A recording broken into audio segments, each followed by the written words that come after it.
একটি সমন্বিত কথোপকথনে সংহত হয়ে প্রতিবেশী রাষ্ট্র এই আইনত্ব কর্মকাণ্ডের মধ্যে ওরালো প্রচুর গড়ে তোলা।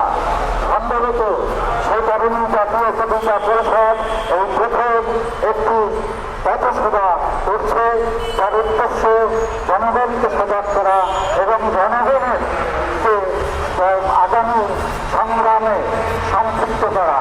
কারণ জনগণের সম্পৃক্ত না হওয়া ছাড়া কোনো কাজ, কোনো কর্ম, কোনো উদ্যোগ সফল হতে পারে না। সেই জন্যই আমরা চাই যে আমাদের জাতীয় পতাকা অবমাননা করার অর্থ আমাদের অস্তিত্বকে অস্বীকার করার চেষ্টা।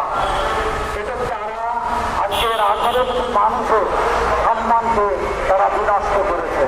আমি আশা করব ভারতীয় জনগণ এই প্রতিবাদ করবেন এবং একই সঙ্গে আমাদের এখানে যারা ভিন্ন ধর্মের লোক আছেন, ভিন্ন চিন্তার লোক আছেন, তাদেরও সুবিধা উদয় হোক এবং তারাও একত্রিত হোক, প্রতিবাদ থেকে প্রতিরোধের দিকে অগ্রসর হোক, এটাই আমি কামনা করি।